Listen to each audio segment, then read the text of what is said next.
अस्सलाम वालेकुम।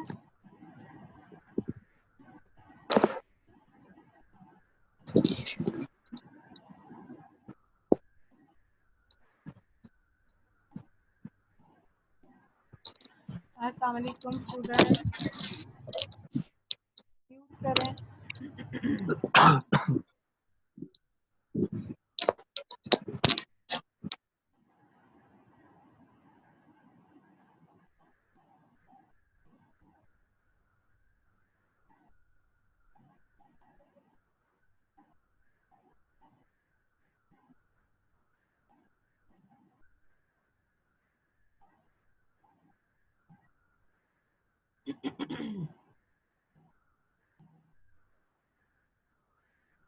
अस्सलाम वालेकुम,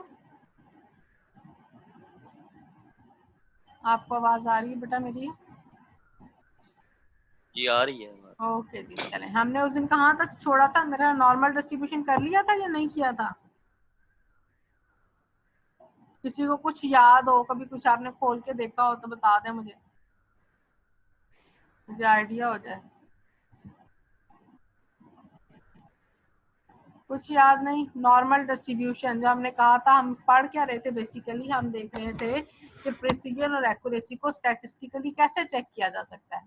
ठीक है ना? प्रिसीजन और एक्यूरेसी, एक्यूरेसी क्या है कि जो आपका एक्चुअल वैल्यू है वो आपका रिजल्ट उस एक्चुअल वैल्यू के कितने करीब है, उसको हमने कहा था एक्यूरेसी। एक्यूरेसी को करने के लिए हमने क्या कहा था कि हमें स्टैंडर्ड डेविएशन लेना पड़ेगा। मीन वैल्यू और उसमें कितनी मीन वैल्यू हमें बताएगी कि उसके कितने एक्यूरेट है। मीन वैल्यू की जो डिस्पर्शन होगी उसे हम वेरिएंस कहेंगे या उसको हम स्टैंडर्ड डेविएशन कहेंगे। स्टैंडर्ड डेविएशन जो है वो उसका which is the average of square difference between each measurement and the sample mean. तो ये जो वेरिएंस है और स्टैंडर्ड डेविएशन है ये हमें हेल्प करेगा डिटरमिन करने में the precision of over work. ठीक है जी, ये था स्टैटिस्टिकली। और ये मेरा ख्याल है मैंने आपको अंडर रूट वगैरह बता दिया था कि किस तरह से होना है। Population versus the sample mean, standard deviation and variance provides estimate of the population values. population अब यहाँ पे क्या है? ये population यहाँ पे number of experiments है कि हमने कितनी दफा उनको जो है वो रिपीट किया है। For large number of replicates these approach the population value. जितनी दफा हम ज्यादा उसको जितने रिपीट करेंगे उतनी ही हमारे पास वैल्यूज कौन सी है ना वो ज्यादा आएगी। वो कहता है कि नॉर्मल डिस्ट्रीब्यूशन को हम नॉर्मली अंडरस्टैंड करते हैं। It is the best way to understand but a normal distribution of a results look like in with a real example. ये भी मैंने आपसे डिस्कस किया था उस दिन के हेमोग्लोबिन का सैंपल है अगर हमने कलेक्ट किया है और ये रेंज हमारे पास आ रही है पॉपुलेशन की। ठीक है ना? ये पॉपुलेशन की परसेंटेज रेंज आ रही है कि इतने परसेंट हीमोग्लोबिन जो है जो हमने कलेक्टेड सैंपल्स किए उनके इतने परसेंट है। तो इन सब का जब हमने एवरेज लिया तो वो हमारे पास ये मीन था 6.16, ये मीन था। ठीक है?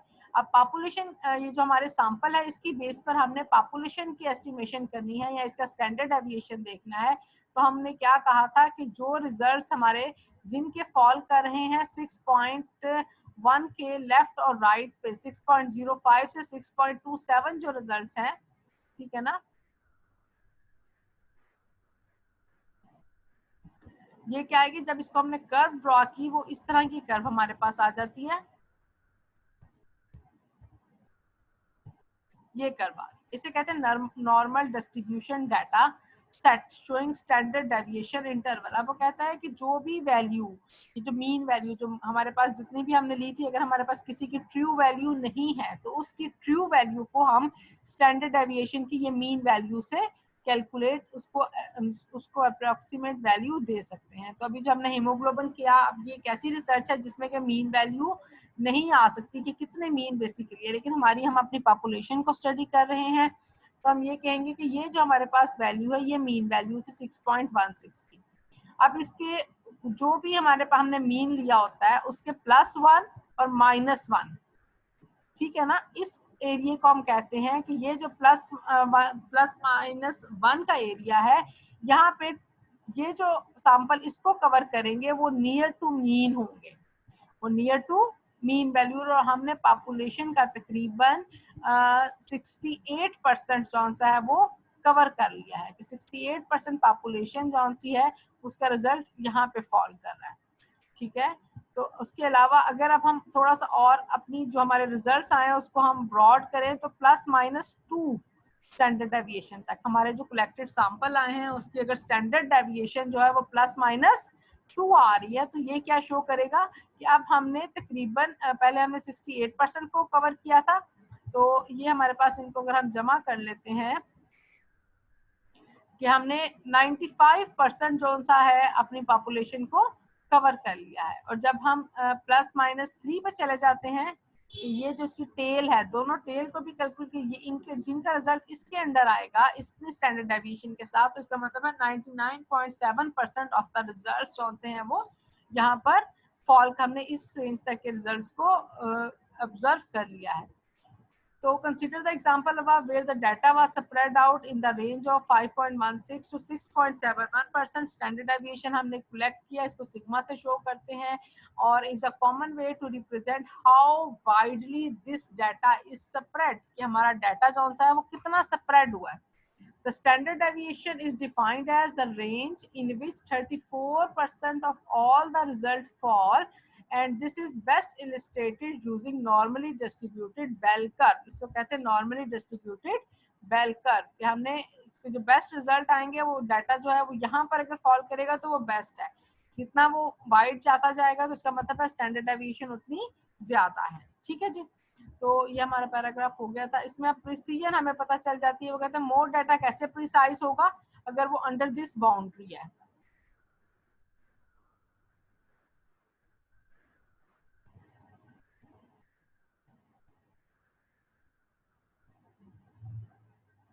ठीक है, डाटा की प्रिसीजन कैसे है, अगर वो 68% पर है तो इसका मतलब है कि वो उसकी जो प्रिसीजन है वो हाई है।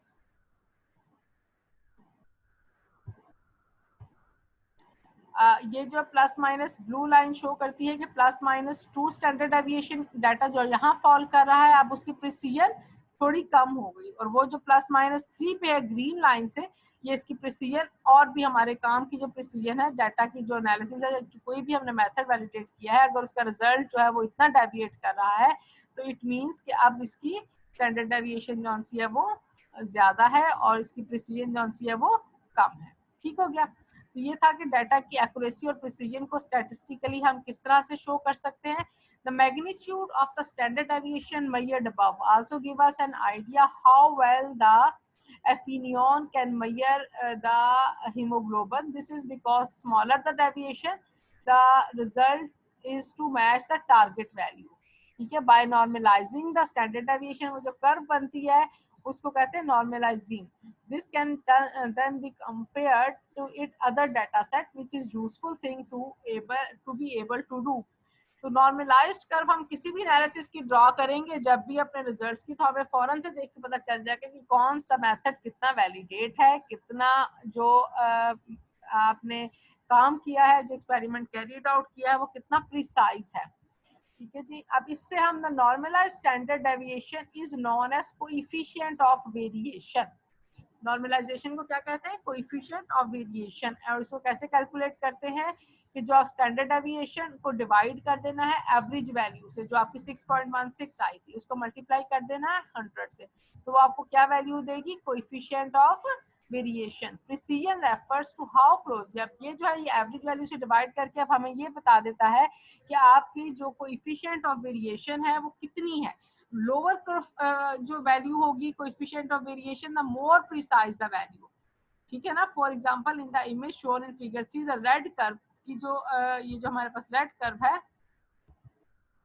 प्रिसीजन को शो करेगी, तो ये नैरो कर्व है, इसका मतलब है कि इसका जो कोएफिशिएंट ऑफ वेरिएशन है वो कम है। और ग्रीन जो कर्व है उसकी मोर जो कोएफिशिएंट ऑफ वेरिएशन है वो बहुत ज्यादा होगी, इसका डाटा उतना ही इम्प्रिसाइज है। Precision is a degree to which future measurement for or calculations yield the same or similar result. It is a measure of spread of repeated measurement results and depends on the distribution of random error. तो जितना हमारा error ज्यादा होगा उतनी precision definitely कम होगी और coefficient of variance से हमारे पास उसकी value आ जाएगी कि कितना हमारा डाटा जो है वो precise है। तो ये comparison study conducted between the lab में है। अब ये हमारे पास ये जो डाटा है ये इसको शो कर रहा है, ये हमारी डाटा वैल्यूज को शो कर रहा है और ये इसकी लीनियर कर्व बनी है। लीनियर कर्व की जो आपके पास स्लोप और जो आपका इंटरसेप्ट है वो ये वैल्यूज, ये पहले बात हो चुकी है। और ये आपके पास कोएफिशिएंट ऑफ वेरिएशन आ जाएगी value, coefficient of determination. Accuracy को मेजर करने के लिए हमारे पास मेथड हमने देखा था कि वो जो हमने लीनियर कर्व ड्रॉ की थी वो था, और इस लीनियर कर्व से हम कोएफिशिएंट ऑफ, अभी हमने पढ़ा है वेरिएंस, कोएफिशिएंट ऑफ वेरिएंस और कोएफिशिएंट ऑफ डिटरमिनेशन को हम आर स्क्वायर से शो करते हैं। How well a model approximate the real data.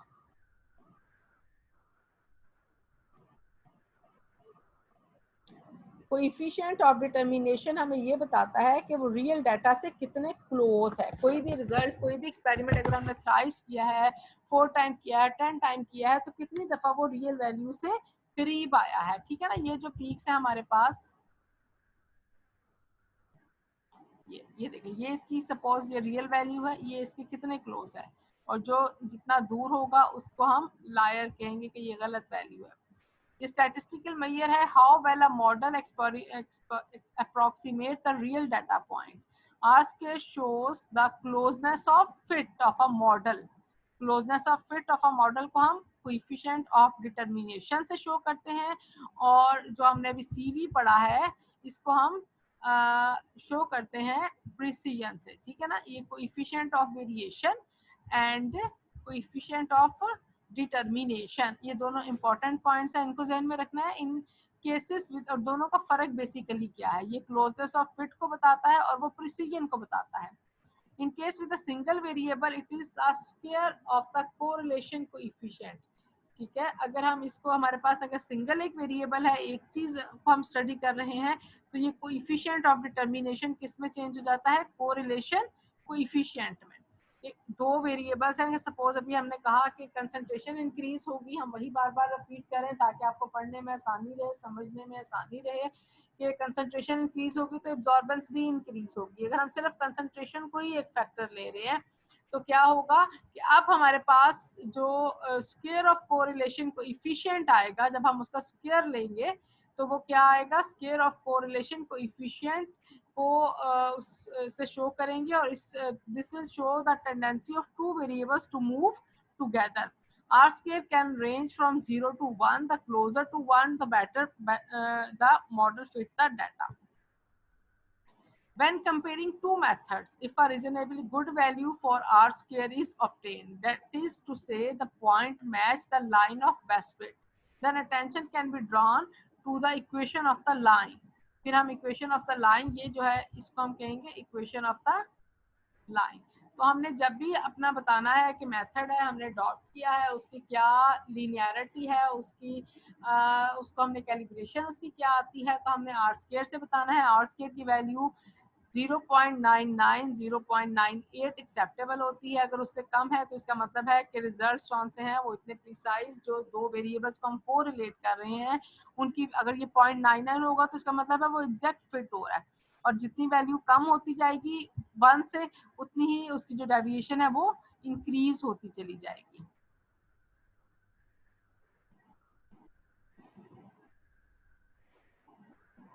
ठीक है जी।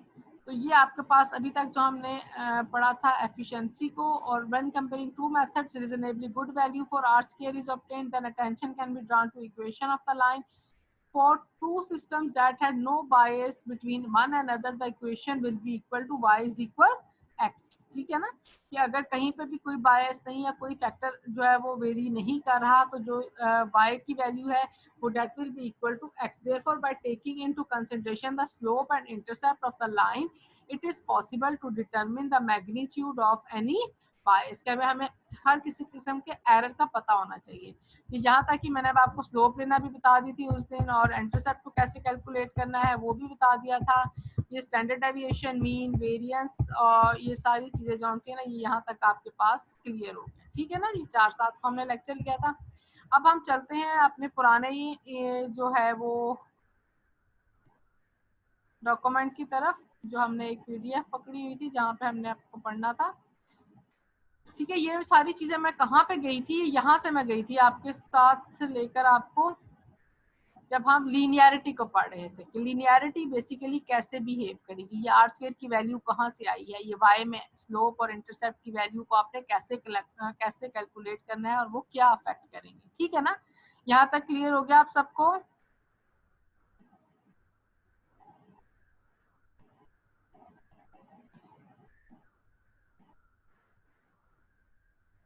जी अक्सा आप बताएं जरा, कुछ क्लियर है कि नहीं है, कुछ क्वेश्चन तो नहीं है आपका? जी मैम क्लियर है। क्लियर है, पढ़ा था आपने बेटा? मैम जस्ट रीड किया था। अच्छा, आप सबको पता चल चुका है कि आपके एग्जाम्स का क्या पैटर्न होना है? आपको डॉक्टर सलमा सुल्ताना की आपको व्हाट्सएप आप लोगों ने देख ली है? जी मैम। तो उसके लिए आप लोग अब रेडी हो? ठीक है, जी मैम। अगर मे बी आपके ऑनलाइन टेस्ट हो या जो भी टेस्ट जो भी पैटर्न होगा वो उसमें अगर ऑनलाइन होगा तो वो ज्यादा आपके लिए परेशानी, क्योंकि विद इन ड्यू टाइम आपने फौरन से रिस्पॉन्स करना है, अदरवाइज फिर आपके लिए वो मुश्किल हो जाएगी। ठीक है ना, तो इसलिए सब स्टूडेंट्स थोड़े से विजिलेंट होके पढ़ें और कोई रिस्पॉन्स दें, क्योंकि अगर जी आपने पढ़ा मैम। होता ना तो आप लोग बच्चों क्वेश्चन भी कुछ करते हैं। ठीक है, तो इसलिए try to understand the situation. अच्छा, म्यूट कर लें अपना। आज हमने पढ़ना था लीनियरिटी के बाद होती है रेंज। रेंज क्या चीज है? It is the concentration upper and lower. हम ये सब क्या पढ़े? Method of validation. हम वैलिडेशन के मेथड्स पढ़े कि वैलिडेशन की क्या क्या, ये याद है ना आपको, हमने कहाँ से शुरू किया था? ये यहाँ से शुरू किया था हमने, performance characteristics for method validation. Method validation के लिए हमें किन किन चीज़ों को चेक करना है। ठीक है ना, तो उसमें अब हम पढ़ रहे हैं लीनियरिटी के बाद रेंज को हमने देखना है। तो रेंज के लिए वो कहता है it is the concentration upper and lower level which meets the linearity, precision and accuracy performance. जब ये तीनों चीजें पूरी होंगी तो हम उसे कहते हैं कि इस रेंज तक हमारा मेथड जो है वो वैलिडेट है। The range is normally expressed in the same unit as the test results। अगर हमने यहाँ पे परसेंटेज में लिए हैं कंसंट्रेशन तो परसेंटेज में हम शो करेंगे, अगर हमने पार्ट्स पर मिलियन में लिए हैं तो पार्ट्स पर मिलियन में करेंगे। Following minimum specified range should be considered. किसी भी ऐसे का मतलब किसी भी मेथड के लिए ऑफ एन एक्टिव सब्सटेंस और a finished product normally from 80 to 120% of the test concentration. ठीक है, कि उसकी 80 to 120% of the test concentration को हमें परफॉर्म करके देखना है और उसकी रेंज बतानी है। For content uniformity covering a minimum of 70 to 130% of the test. Content uniformity के आया रिजल्ट जो वेरिएबल्स हैं वो प्रॉपर कवर कर रहे हैं या नहीं कर रहे हैं, तो वो 10% हम मजीद दोनों तरफ से इंक्रीज कर देंगे कि एक्टिव सब्सटेंसेस के साथ हमें 70 से 130% का भी रिजल्ट देना है। concentration unless a wider more appropriate range based on the nature of the dosage form is justified। वो कहता है कि इसकी रेंज को हम कैसे जस्टिफाई करेंगे किसी भी चीज की। सपोज अगर हमने करना है, किसी भी मैटर को देखना है वाटर में, या फिर आपने हीमोग्लोबिन को देखा है, तो अगर सपोज हीमोग्लोबिन को लेते हैं वो थोड़ी सी रेंज उसकी कम है, ह्यूमन में जो एचपी की रेंज है वो क्या है, कौन बताएगा आप में से?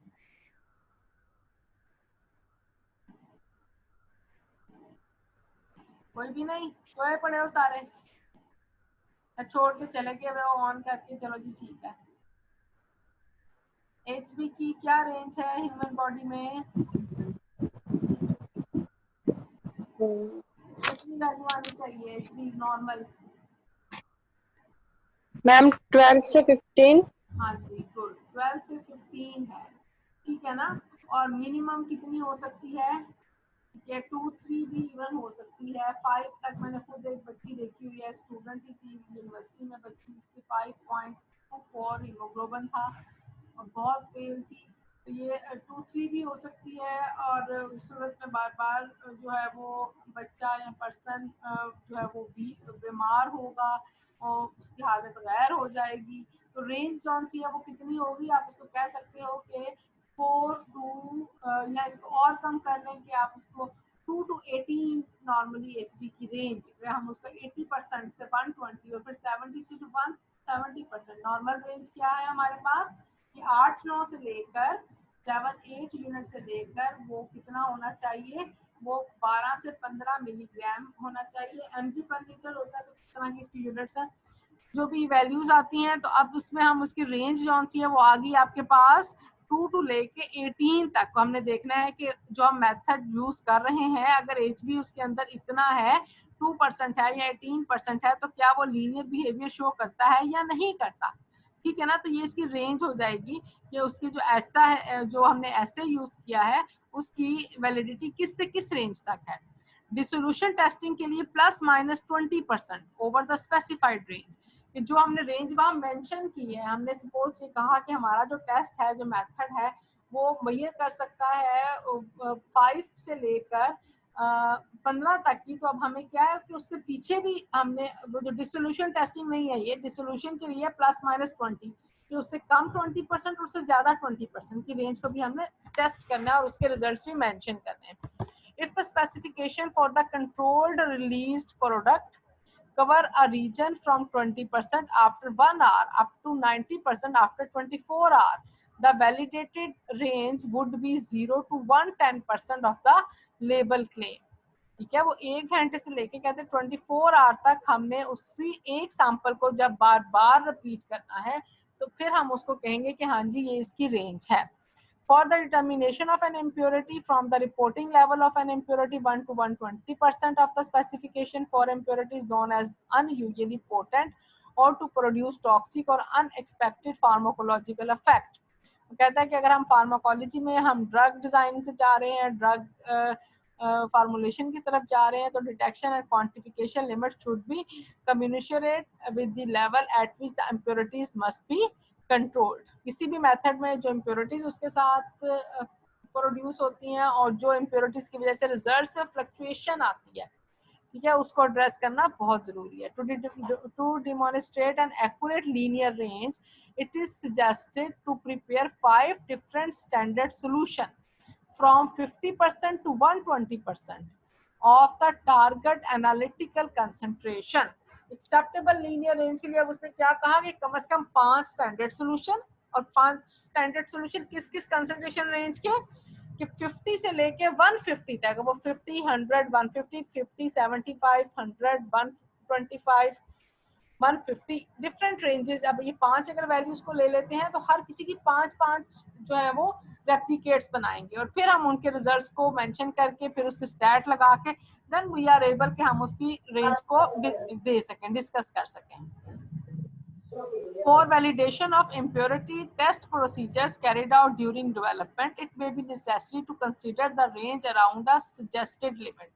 If assay and impurity are performed together on as one test and only 100% standard is used, linearity should cover the range from the reporting level of impurities 1 to 120% of the assay specification। ठीक है जी, ये आपके पास range की definition आ गई, range की conditions आ गई। अभी आपके पास लिमिट ऑफ डिटेक्शन, म्यूट करें।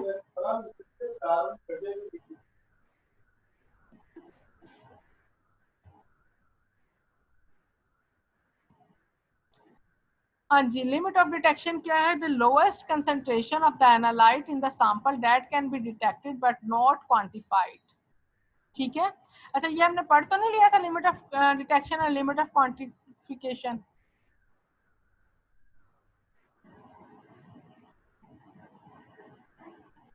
हाशिम आप बताइए,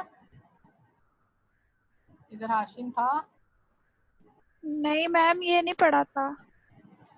हाँ जी हाशिम, आपका क्या ख्याल है?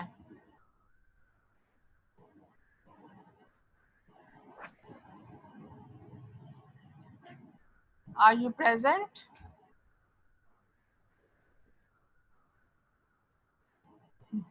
ये ऐसे ही ऑन करके गया हुआ है। ओके मैम ये नहीं पढ़ा था, ये बस ठीक है, डेवलपमेंट में वैसे ही आया था। चले लिमिट ऑफ डिटेक्शन को हम देखते हैं कि limit of detection lowest concentration है एनालाइट की that can be detected but not quantified. Several approaches for determining the detection limit are possible that depend on whether the procedure is non-instrumental या instrumental.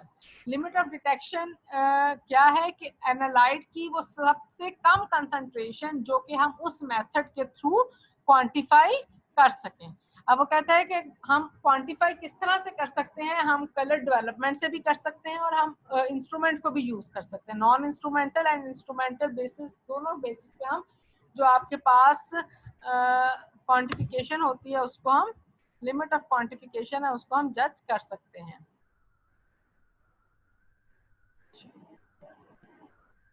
Non instrumental जो method है are based on the visual evaluation. अभी जैसे मैंने कहा कि colour development तो visual evaluation की बेस पर आ जाएगा। The detection limit, limit of detection या हम इसका डिटेक्शन लिमिट भी कहते हैं, by the analysis of sample with known concentration of the analyte and by establishing the minimum level at which the analyte can be reliably detected. ठीक है, मतलब आपने देखा होगा जब हम पीएच को करते हैं तो पीएच में सम टाइम आपके पास अगर पीएच मीटर नहीं है तो जो पीएच स्ट्रिप्स होती हैं उसके साथ कलर रेंजेस लिखे होते हैं कि अगर ये यहाँ से यहाँ तक चेंज होगा तो पीएच ऑन सी है वो 5.5 होगी, अगर कलर चेंज जो है वो इस शेड में आएगा तो पीएच रेंज जो है वो 8 to 9 होगी वगैरह वगैरह। ठीक है जी, तो ये non instrumental method based on the signal to noise ratio. अब अगर आपने इंस्ट्रूमेंट को यूज किया है तो आप लिमिट ऑफ डिटेक्शन जो है वो सिग्नल टू नॉइस रेशियो की बेस पर भी कर सकते हैं। This approach can be applied for analytical procedure which exhibit base line noise. कि आपने सपोज यूवी विजिबल स्पेक्ट्रोफोटोमीटर है, आपने डिफरेंट कंसंट्रेशन के सॉल्यूशंस बनाए हैं पोटेशियम परमैंगनेट के, KMnO4 के, डार्क पर्पल कलर में आते हैं आपके पास, तो आपने जो स्पेक्ट्रा आपके पास आया है जब आपने उसके ऊपर सिग्नल टू नॉइस का मतलब क्या है कि सिग्नल्स आएंगे और साथ में कुछ नॉइस भी होगी जो कि वोल्टेज फ्लक्चुएशन की वजह से या आपके डिटेक्टर की कुछ एफिशिएंसी की वजह से, डिटेक्टर की सेंसिटिविटी की बेस पर कुछ सिग्नल्स अपीयर होंगे। ठीक है ना, तो वो जो सिग्नल्स है ना उसको हम कहते हैं बेस लाइन। कि जब आपने इंस्ट्रूमेंट में कोई सैंपल नहीं डाला लेकिन आपने रेफरेंस सोल्यूशन यूज किया है या आपका अभी आपने रेफरेंस सोल्यूशन भी नहीं डाला, ठीक है, फिर भी आपका डिटेक्टर कुछ सिग्नल दे रहा है तो इसको क्या कहेंगे? नॉइस कहेंगे। ठीक है जी, तो सिग्नल टू नॉइस रेशियो अगर हमें पता है कि हमने अब अगर आप उसके अंदर सैंपल डालेंगे फिर आप उसका स्पेक्ट्रा लेंगे तो वो जो आपकी नॉइस है, वो जो आपकी बेस लाइन है, वो उसमें प्लस होकर आपके पास अपीयर होगी। अगर उसके अंदर कोई सॉफ्टवेयर है तो वो ऑटोमेटिकली जो आपके सोफिस्टिकेटेड इंस्ट्रूमेंट हैं वो उसको ऑलरेडी मिनिमाइज कर देते हैं। ठीक है जी, लेकिन जो सिंपल इंस्ट्रूमेंट है उसमें हम उसको पहले से देखते हैं कि अगर आपने रेफरेंस सोल्यूशन ऐड किया है और उसकी भी एब्जॉर्प्शन उसमें जो है वो कोई 0.5, 0.9 या 0.05 आ रही है तो फिर आपको खुद मिनिमाइज करनी पड़ेगी। तो इसकी बेस पर हमें लिमिट ऑफ डिटेक्शन पता चलती है कि अब ये लिनियरिटी जो अभी हमने पढ़ी कि वो कहाँ तक आती है। Signal to noise ratio is performed by comparing measured signal from sample with low concentration of the analyte with those of blank sample and establish the minimum concentration at which the analyte can be reliably detected. अब वही मैंने potassium permanganate का देखा, तब हम उसके साथ देखेंगे कि वो 0.05 0.001% अगर सोल्यूशन बनाते हैं कि क्या वो भी डिटेक्शन देता है या नहीं देता, तो वो हमें ये है कि मिनिमम वैल्यू कितनी, लिमिट ऑफ डिटेक्शन कितनी है, कितनी मिनिमम वैल्यू को हम इस मेथड को यूज करके जो पोटाशियम परमैंगनेट है उसको, जो पोटाशियम डाइक्रोमेट है उसको हम एस्टिमेट कर सकते हैं। ठीक है जी। और अब नेक्स्ट आता है डिटेक्शन लिमिट में be expressed as 3.3 sigma over S. Sigma is the standard deviation of the response. अच्छा, आप लोग ऐसा करें, हमारा टाइम जो सा है वो ऑलमोस्ट हो गया है, मुझे सब दोबारा ज्वाइन करें, ठीक है। अभी मैं एक लेक्चर और लूंगी आपका, ताकि आपका सिलेबस जो सा है वो अगले 2-3 दिन में पूरा हो जाए, ठीक है। ऑलराइट जी मैम। अभी मैं इसको स्टॉप कर रही हूँ, फिर रिज्वाइन करो। जी मैम। Okay ma'am.